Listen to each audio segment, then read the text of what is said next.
Warning from the Stars. Reading by Rowdy Delaney, Idaho, USA. Warning from the Stars by Ron Cocking. It was a beautifully machined container, shaped like a 2-pound chocolate candy box, the color and texture of lead. The cover fitted so accurately that it was difficult to see where it met the lip on the base. Yet when Forrester lifted the container from the desk in the security guard's office, he almost hit himself in the face with it, so light was it. He read the words clumsily etched by hand into the top surface with some sharp instrument. To be opened only by Dr. Richard Forster, Assistant Director, Air Force Special Research Center, Petersport, Maryland. Caution. Open not later than 24 hours after receipt. Do not open in atmosphere less than equivalent of 65,000 feet above MSL. He turned the container over and over. It bore no other markings, no express label or stamps, no file or reference number, no return address. It was superbly machined, he saw. Tentatively he pulled at the container cover. It was as firm as if it had been welded on.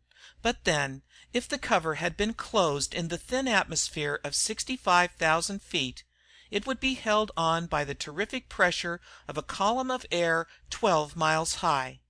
Forrester looked up at the burly guard. "Who left this here?" "Your guess is as good as mine, sir."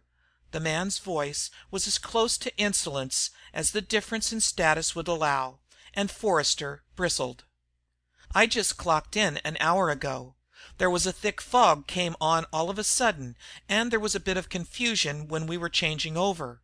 They didn't say anything about the box when I relieved." "Fog?" Forrester queried. "How could fog form on a warm morning like this?" "You're the scientist, sir. You tell me. Went as fast as it came." "Well, it looks like very sloppy security. The contents of this thing must almost certainly be classified. Give me the book and I'll sign for it. I'll phone you the file number when I find the covering instructions." Forster was a nervous, over-conscientious little man, and his day was already ruined, because any departure from strict administrative routine worried and upset him.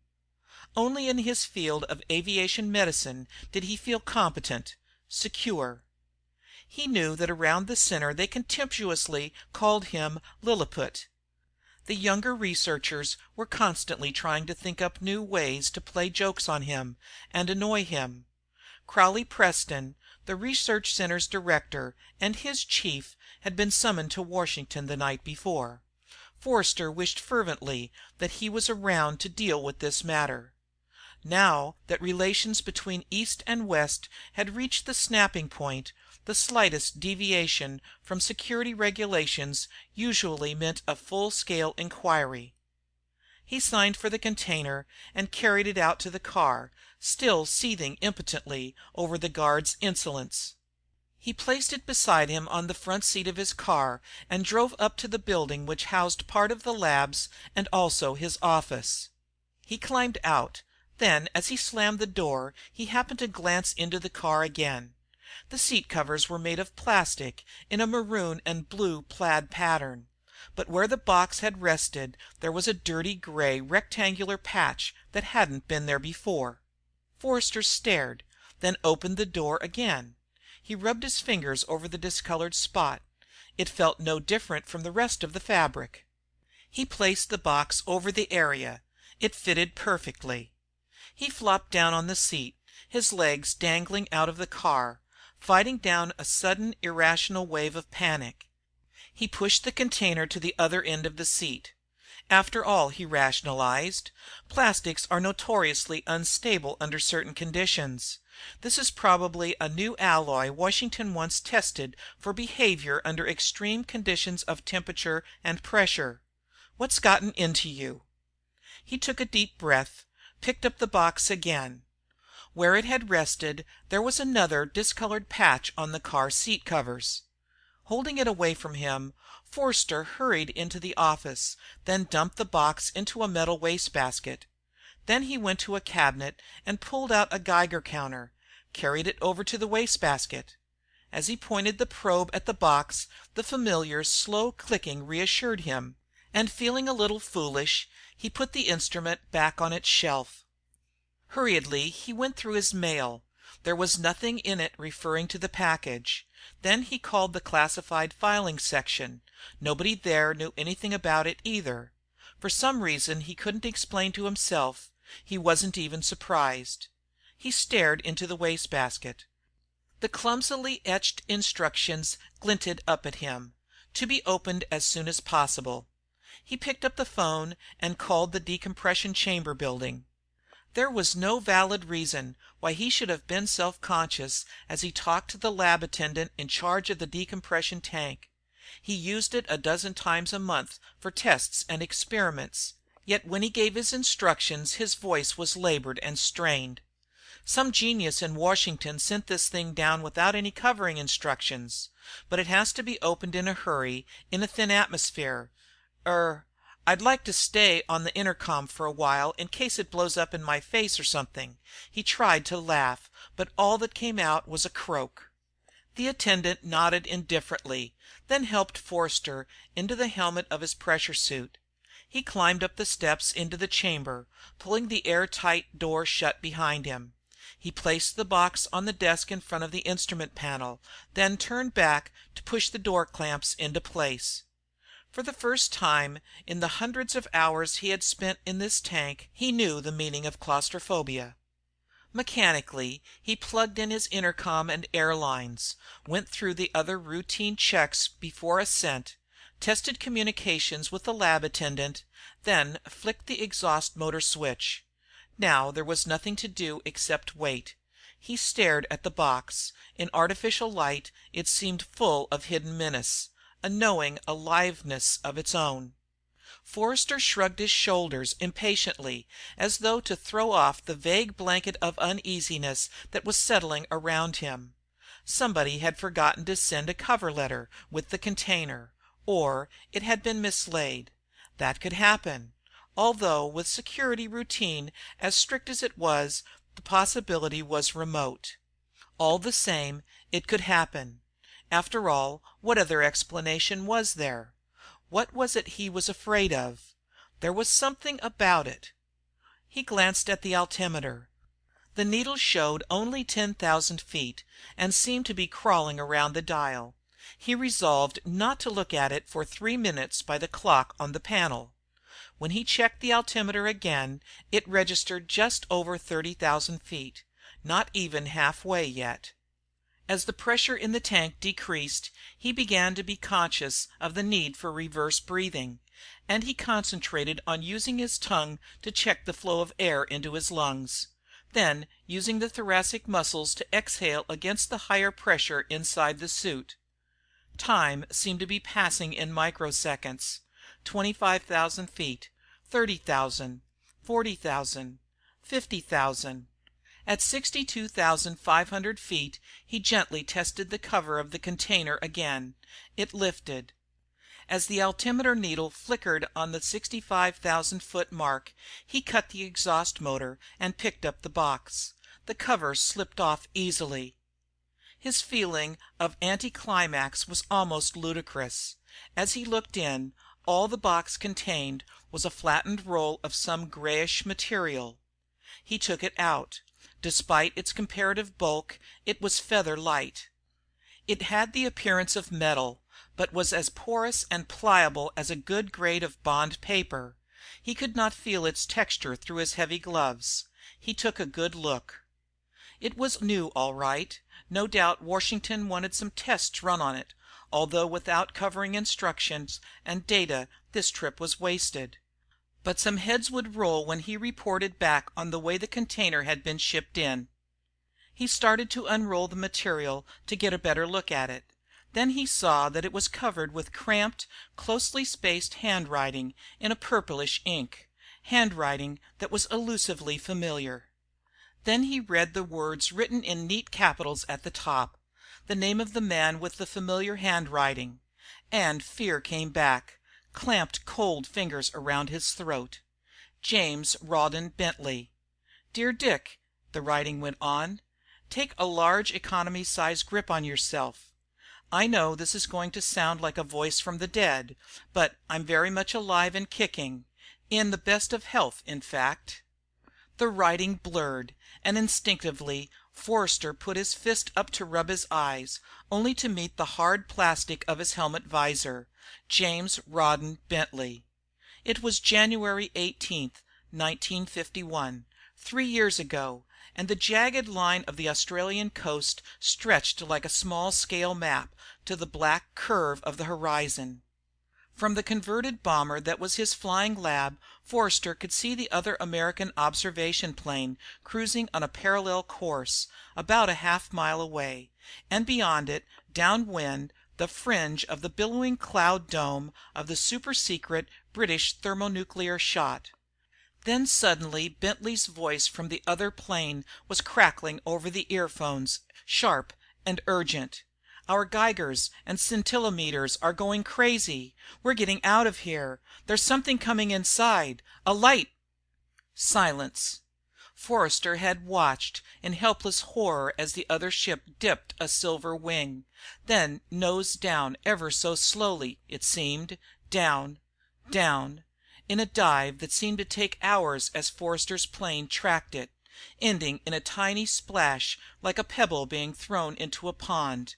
Then the grimly beautiful iridescence of oil and gasoline spreading across the glassy waters of the Timor Sea. No parachutes had opened on the long journey down. An Australian air sea rescue launch and helicopter were at the scene of the crash in minutes, but neither bodies nor survivors had been found, then or later. "Everything okay, Dr. Forster?" "Yes," he said hoarsely. "Yes, everything's okay. Just routine." Forster focused his eyes on the writing again. There was no doubt at all that it was Bentley's. They had roomed and studied together for 4 years at MIT, and then there had been a couple of years postgraduate work after that. During all that time they used each other's notes constantly. But Bentley was dead. Forster read on, stunned.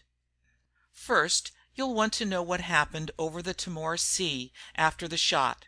Put very simply, the rest of the technicians, and the crew of the B-29 were transshipped to another vehicle, without any damage to ourselves. How, I'm not allowed to explain at this stage. Actually, they only wanted me, but it wasn't feasible to collect me and leave the rest behind, so they're all here, safe and well. Who are they and where am I? The second question I can't answer, not allowed to. They, roughly translated, are the shiny ones, which doesn't tell you anything, of course. Briefly, they're a couple of light years ahead of Earth in evolution, mentally, morally, and physically, although I use the last word loosely. Too bad that English is a commercial language. It's so hard to discuss really abstract ideas. Why am I here? The whole reason for this message is wrapped up in the answer to that. As you probably know, Project Longfall, which I was heading up, was delayed about a year due to my removal. That was the sole purpose, although I and the rest of us are getting special instruction to keep us occupied. At about the same time, they also took several other key people from Britain, Russia, and the United States. Others were already here. The idea then was delay. To delay more test shots of atomic weapons, in the hope that East and West would come to some agreement. Now, because of the growing volume of tests and the critical tension which prevails, delay will no longer suffice, and far more drastic steps are to be taken. I wish you could be here for only a few minutes to see what happens after a multi-megaton thermonuclear test shot is set off on Earth. I can't describe it in any terms which would have any relation to your present knowledge of physics. All I can say is that life here is intimately bound up with the higher laws of electromagnetism which at present are only being guessed at on your level. It's not the radioactivity, which you know as such, which causes the trouble. There are neutralizing devices throughout the planetary system to take care of that. The damage is caused by an ultra short wave radiation, which not even the most sensitive scintillometer you have can pick up, a very subtle byproduct of every chain reaction. It doesn't have too much immediate effect on the lower forms of life, including human beings, if you'll pardon the expression. But here it causes a ghastly carnage, so ghastly it sickens me even to think about it for a second. The incredible thing is that the people here could stop Earth from firing another shot if they wished to, and at 24 hours' notice. But their philosophy is totally opposed to force, even when it means their own destruction. That will give you an idea of the kind of people they are. Here they say that Einstein was on the fringe of discovering the theory involved when he died, but was having trouble with the mathematics. Remember how Einstein always complained that he was a really poor mathematician? But with atomic warfare threatening to break out on Earth at any minute, they've got to do something. This is what they plan to do. This is what they are going to do. Starting within a few hours after you receive this message, a mass removal of key scientists will begin. They will take 20, 30, or 40, roughly equal numbers from both sides, every few hours as technical conditions allow. That will go on until East and West agree to drop this whole mad weapons race. It will be done quietly, peacefully. Nobody will be hurt except by a fluke. But if needs be, they will lift every major scientific brain off the face of Earth to stop the present drift to disaster for everybody. There are no weapons, no devices that you have at present which can stop this plan going into effect. There it is, it's as simple as that. If you knew what you were really headed for, it would need no steps from here to make both sides on Earth stop this horrible foolishness in a moment. The lesson of Mars is part of the orientation course here. I'm not on Mars. I'm using up space, so I'll go into note form for a bit. Martians had an atomic war. Forgot they had to breathe. Destroyed 60% of their atmosphere. Canals on Mars aren't. They're closely spaced lines of shafts leading to underground cities. View from Earth telescopes, shaft mouths appear as dots which run together into lines due to eye fatigue. British Royal Astronomical Society figured that out 30 years ago at least. See papers on their proceedings. Photographs here show monsters created by wholesale mutations. Lasted about 4 generations before reproduction failed. Now only vegetation on Mars. Saw pictures of last survivors. Horrible. I was ill for days after. Imagine having to take 40 separate breaths after making a single step. Getting back to the others. A regular UN. Remember O'Connor and Walters in our class? They're here. Check. You'll find that O'Connor is detached from Oak Ridge and Walters from Aikens for special duty. That's Central Intelligence's story for their disappearance. Remember those top German boys the Russians were supposed to have gotten to before the Allies could reach them after the Nazi collapse? They're here too. And Kamalnikov and Prichkin of the Russian Academy. Believe me, the style and the writing was a little less urgent again now. I've had all the intellectual stuffing knocked out of me here. We all have had, for that matter. We're supposed to be the cream of the crop, but imagine sitting down to instruction from people whose IQs start where yours leaves off. But what has really made most of us here feel pretty humble is the way they have demolished Earth's so-called scientific method and used the method itself to prove that it doesn't stand up. You know how we've always been taught to observe, collect data, then erect a theory to fit the data, a theory which has to be modified when other data come along which don't fit into it. Here they work the opposite way. They say, know the fundamental principles governing the operation of the universe, and then All the pieces fit together inside this final truth. I understand now why so many of the Oak Ridge boys turned to religion after they had been exposed to the electron microscope for a while. They realized they had gone as far as their scientific training would ever take them. Time and space are running out. I know all this must sound confused and incredible, Dick. I'm still confused myself. But I want you to think about what I've written, then take the action you think best. I know it won't be easy for you. If you think this is some maniac's idea of a joke, you'll have proof very soon that it isn't, because one of the people at your center is due to leave for here any time now. You're wondering why I used this weird and wonderful means of communication. The problem was to find a writing material which would stand up in Earth's atmosphere. Oddly enough, it's not the oxygen which causes the trouble, but the so called inert nitrogen. This container will probably not disintegrate for a couple of days at sea level atmospheric pressure, but this material I'm writing on would not last more than a few seconds. That's one reason they picked you. Most people just don't have a spare decompression chamber up in the attic. The other reason was that with your photographic memory, you'll know this is my handwriting, beyond a shadow of a doubt, I hope. I'm sure you've sat in that pressure suit long enough.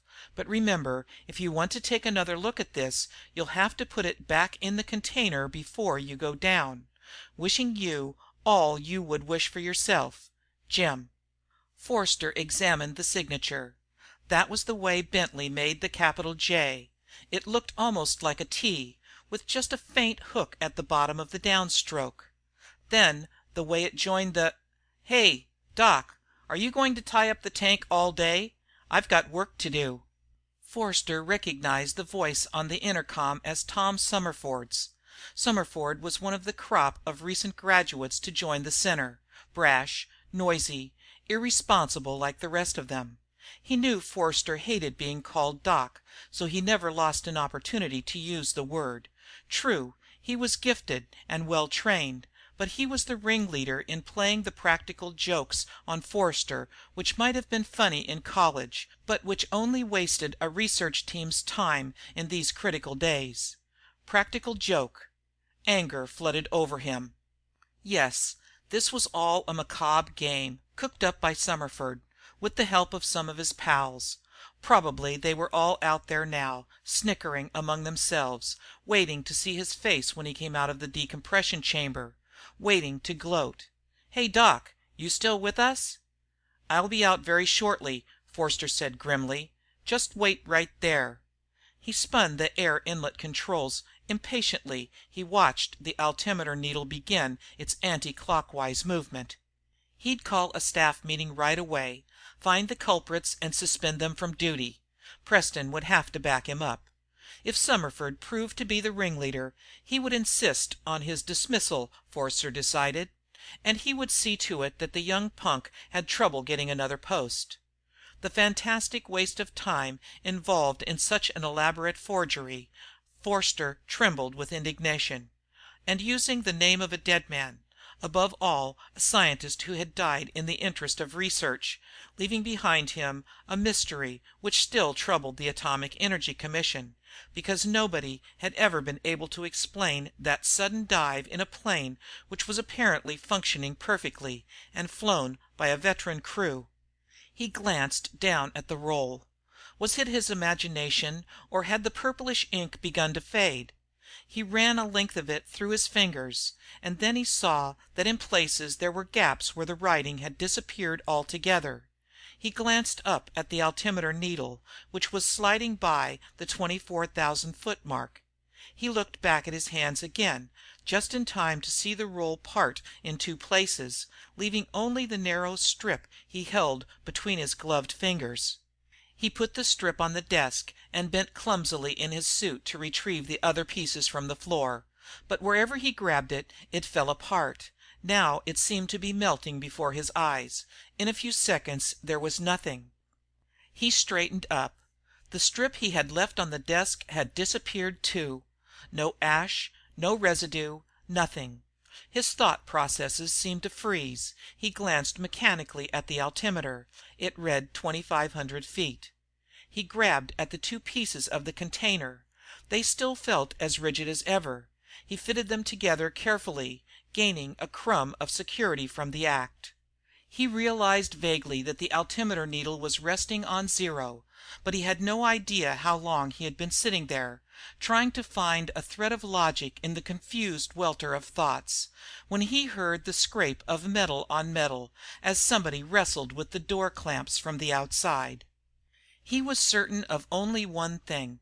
His memory told him that the signature that was no longer a signature had been written by Jim Rawdon, who couldn't possibly have survived that crash into the Timor Sea. From behind, somebody was fumbling with his helmet connections. Then fresh air and familiar sounds rushed in on him as the helmet was taken away. Summerfield's thin, intelligent face was opposite his. "Doc, are you all right?" he was asking sharply. For once there was no superciliousness in his voice. "I'm fine," Forster said heavily. I've got a headache. Stayed in here too long, I suppose." "What's in the box?" Summerfield asked. The way he asked told Forster at once that the youngster knew nothing about it. Just some half baked idea out of the Pentagon. Some colonel trying to justify his existence." He clutched the box to him as though Summerford might try and take it away. "The tank's all yours." He turned and clambered out of the chamber. He put the box down on the concrete floor and climbed out of the pressure suit, watching the box all the time. It seemed to gleam up at him, as though it had eyes full of silent menace. He realized vaguely that Summerford was standing in front of him again, looking anxious. "Are you quite sure you're okay?" "I'm fine," Forster said, hardly recognizing his own voice. He picked up the box and stumbled out, heading for his office. When he walked in, his secretary was answering the line fitted with a scrambler which connected directly with the Pentagon. "General Morganson," she said, handing him the receiver. Forster took the receiver, sat down at his desk and took a deep breath, fighting hard to regain his self-control. "Forster," he said into the mouthpiece when the office door closed behind the girl.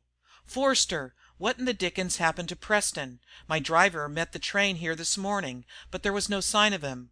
But the Pullman porter checked him in last night, and we found all his gear and papers in his compartment." "He left here in plenty of time to catch the train, General," Forster heard himself say. "He took the train to get a night's rest." He realized how irrelevant the last statement was only after he made it. The general was talking again. Important meeting with the Joint Chiefs. Whole briefing team was being held up. He reported it to the CIA as a precautionary measure. Forster could see the words on the roll that wasn't, as though they were engraved on his eye retinas. "As a beginning, and to prove this isn't just a bit of hocus pocus, one of the people at your center is due to leave for here any time now." "General," Forster broke in hoarsely, "I've got some very important information which you must have. I'll leave by heliplane right away." He replaced the phone receiver in its cradle, wondering how convincing he would be able to make his story. At least, even if he didn't have Bentley's letter, he had the container. That should help. But when he looked across the desk, he saw that too had disappeared without a trace. General Morganson was the newest product of the atomic age, half soldier, half scientist, shrewd and perceptive, an intellectual giant. He listened carefully, without comment or change of expression, as Forster doggedly went through his story in chronological order.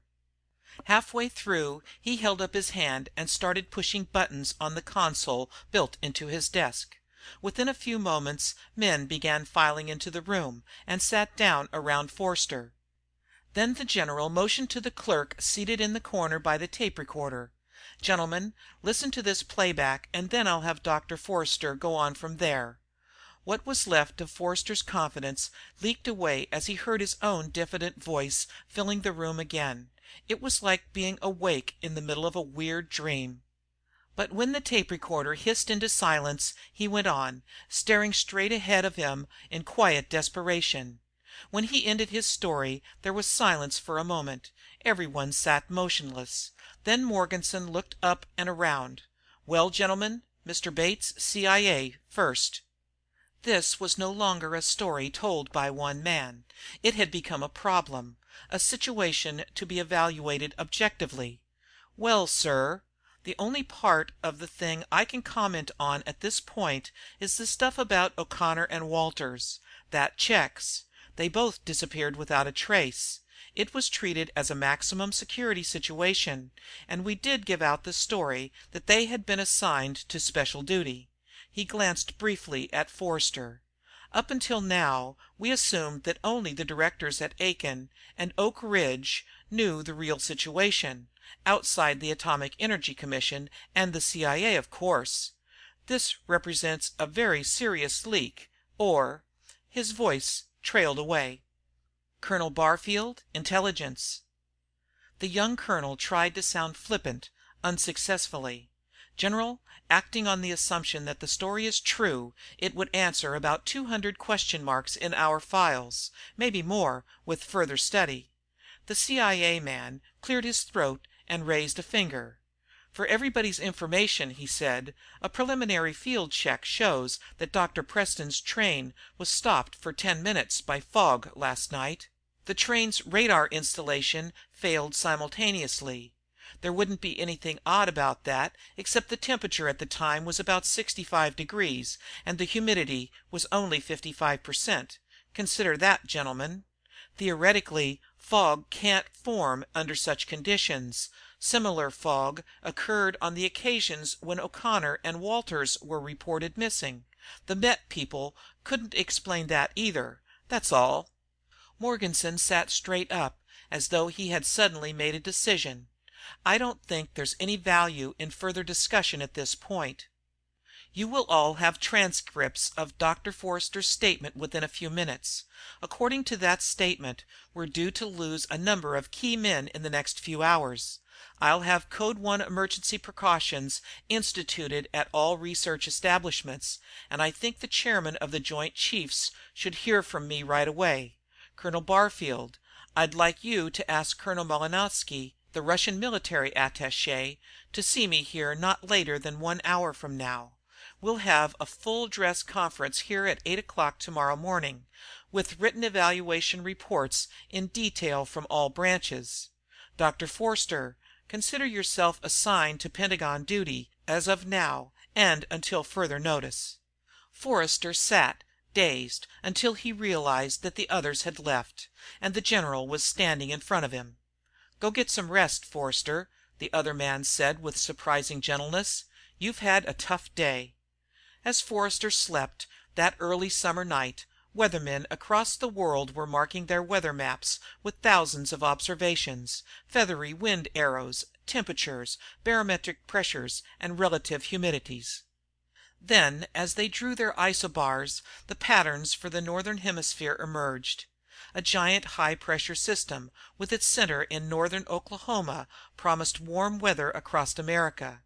Another, centered east of the Ural Mountains, forecast clear weather for most of Europe and northern Asia. A low pressure trough between was dropping light warm rain on the green fields of England, but from Seattle to Washington, D.C., from Stettin to Vladivostok, the sun was rising or setting in clear skies. Then, about 9 p.m. Eastern Standard Time, a thickening mist descended over warm and drowsy southwest South Carolina. It was a fog that was not a fog, observers said afterwards, because there was no damp, no coldness, just a steady loss of visibility until a man couldn't see his hand in front of his face, even though a bright moon was shining.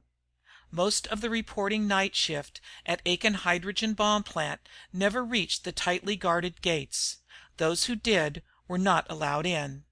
At the same hour, across the world at the newly built underground heavy water factory of Rosolovsky Grosk, west of the southern tip of Lake Baikal, The late morning sun cast deep shadows into the gaping holes in the hillside which marked the plant entrances and exits. Deep below, miles of filtration chambers hissed quietly as they prepared their deadly concentrate.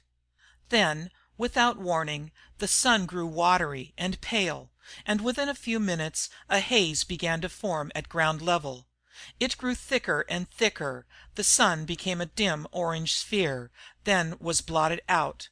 Total darkness enveloped the area.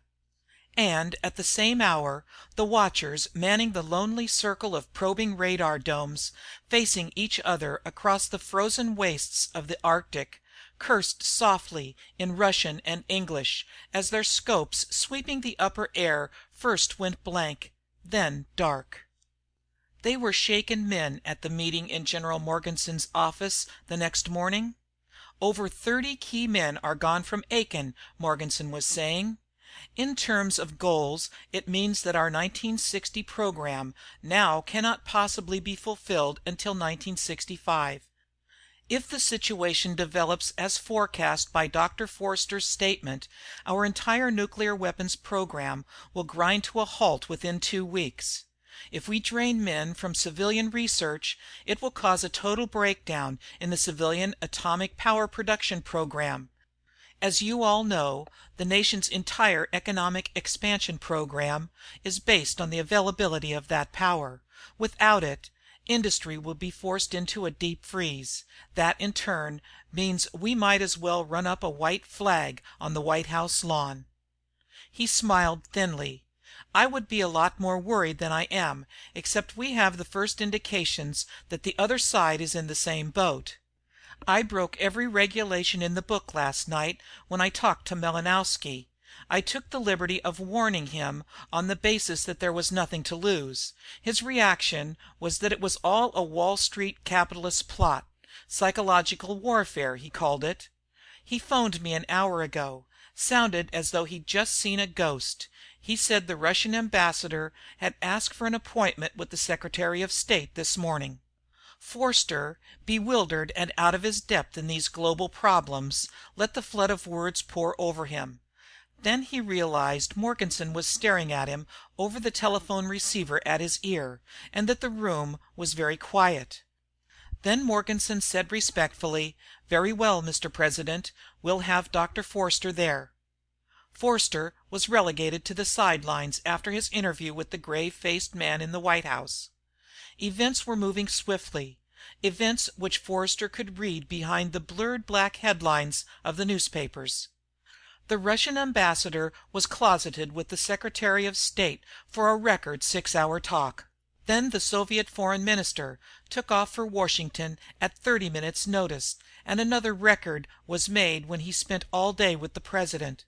The Washington columnists began to hint of lessening tensions in the Cold War, and the wire services carried reports of Russian radio broadcasts talking of a new era of cooperation between East and West.